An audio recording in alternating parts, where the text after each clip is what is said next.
want to begin this video with a prayer that I often have used before I begin a sermon. Oh God, may the words of my mouth and the meditations of all of our hearts and the lives that we lead be acceptable to you. Amen.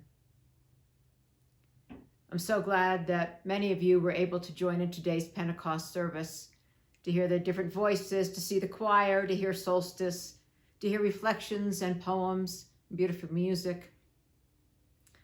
I also felt a little sad as I watched with you today that service because I wasn't able to step into real time and comment on so much, this moment of upheaval, this kairos moment.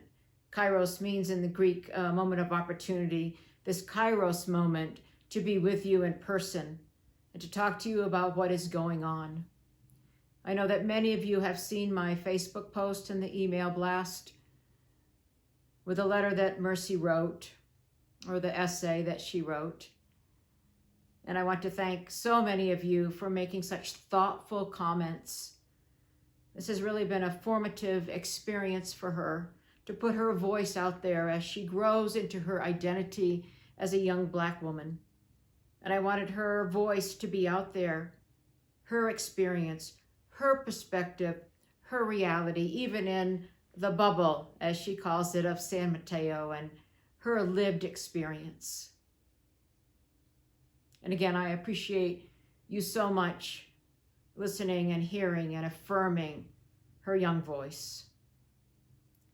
But it's also important that you hear from me, older and perhaps more mature white woman, and more importantly, your pastor, a companion on your spiritual journey. I'm a person who has for many, many years sought after and tried to be prophetic around the moments of injustice and the systemic inequality in our country. The perspective I have, because of my own lived experience, may be different than yours. And I can honor that. But I want to speak into this moment to the best of my ability. It is a moment of upheaval, a moment, a turning point, really. The death of George Floyd, yet one more Black body on the ground, killed. Couple that with the COVID-19 reality in which we find ourselves. This has the opportunity, if we let it, to be a real turning point in our nation, and even more so in our hearts. Particularly, I want to invite us to think about in our hearts as white people. Our congregation, the CCSM Sunday morning congregation, is primarily a white congregation. Yes, we have some wonderful diversity, but in ethos and in culture, and certainly in majority, a white congregation that has its own reality, its own set of experiences and privileges, its own set of benefits, the benefits that we have, many of us who are white, experience from the system that is in place. But even in this moment, on Sunday afternoon, we have shifted from the focus on the murder of George Floyd and what that means for all of America, not just Black America, but for all of us. We've shifted to now the media attention on the looting and the violence and the destruction that is going on. So before I say anything else, let me be as clear as I can that if you know me at all, you know that I try to walk the path of nonviolence. That destruction and loss of life and destruction of property is not a way forward. And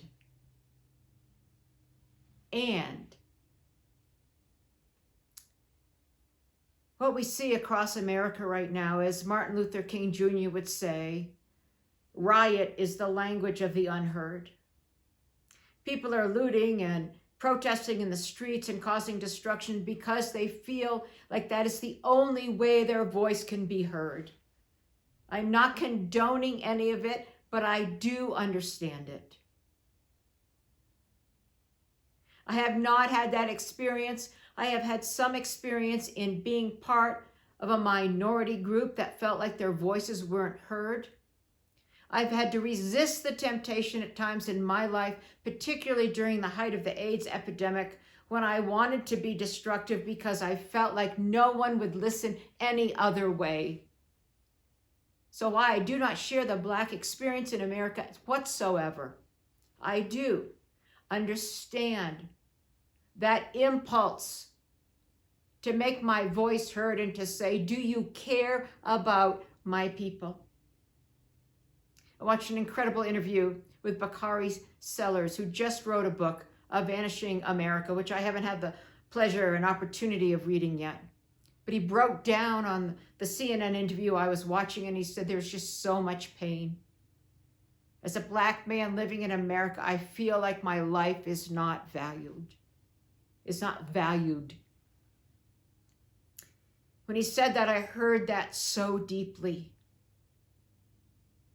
And then to see my own daughter write her words, feeling like her voice is not valued, that the color of her skin makes her immediately suspicious, puts her in danger. I've had to tell her time and time again, when you're older, if you ever have an encounter with law enforcement, do not run. Put your hands on the wheel. Be respectful. Yes, sir. No, sir. Do what you're asked, whether it's legitimate or not. And later on, we will deal with it. But do nothing to put yourself in danger. George Floyd did all that. And he was still killed in the most brutal way. It is no wonder that people are enraged and outraged. It is no wonder that it is more than enough, that this violence has to stop. I know that some of you have experienced the downsides and the terrible repercussions of some of the rioting and the looting. I've heard from some of you. And I am so sorry. That is unfair. And it is a ripple effect of the unfair system that we have created in America. The two-tiered education system, let's face it. Let's face reality. There's one system, there's one education in general for white kids and one for kids of color in general. We need an equal education system and a healthcare system. It is more than us saying that when America sneezes, Black America gets the flu. We know that the disproportionate impact of COVID-19 on the African American and Latino community and Native American community is glaring. Everything that's going on, let me ask us a question. We who are white in this country, are we listening? Are we willing to take action? Feelings aren't enough. They're important, but they're not enough. Are we willing to educate ourselves? Are we willing to let down our defenses? Because our defensiveness is a pillar of racism. It props it up. If we go to guilt and shame and anger, that leads nowhere. It doesn't lead to action. And so today, beloved community, I want us to be about action. On Tuesday evening, I will put out this email. I invite you to a town hall meeting with the new police chief in San Mateo. Pastor Bussey and I will be on a panel with some other folks with him talking about this situation. I invite you to tune in on Sunday and celebrate some of our graduates from CCSM and be in that moment, and also talk about what commencements do we need in our own lives? What do we need to graduate into? Who do we need to become? How do we need to grow up as a society? And then I also invite you, and you will see the email from this sometime this week. I want to do a series of educational pieces on Zoom with you and invite you to deeply reflect on what it means to be white in America in this moment and how we can make the change we seek. I've seen so many comments from so many of you, which gives my heart joy, saying, I want to do something. I want to stand up. I want to stand shoulder to shoulder. And we need to educate ourselves. So I want to do a 4-part series over the next 4 weeks and invite you to participate and deeply reflect and to have some good discussions so that we might be prepared internally for action. I'll be inviting you to watch things like the latest sermon from Otis Moss III, a UCC minister in Chicago, who preaches an amazing sermon. I want you to hear that sermon, and I want us to talk about it. I'll be asking you to watch a video on the new Jim Crow by Michelle Alexander, which talks about a criminal justice system, and then for us to discuss it. I'll be asking you to watch a video of Richard Rothstein, who spoke at our church in October on the color of law, about residential segregation and how that, as much as anything, along with the criminal justice situation, has set up the current reality in our country today. And then I'm going to ask you to be really brave and listen to a video lecture on white fragility by Robin DiAngelo. And for us to talk about what it means as white people to do our own internal work, to not put our feelings at the center of everything, to not let our defensiveness stop us from action, so that we might be the change that so many of us long for.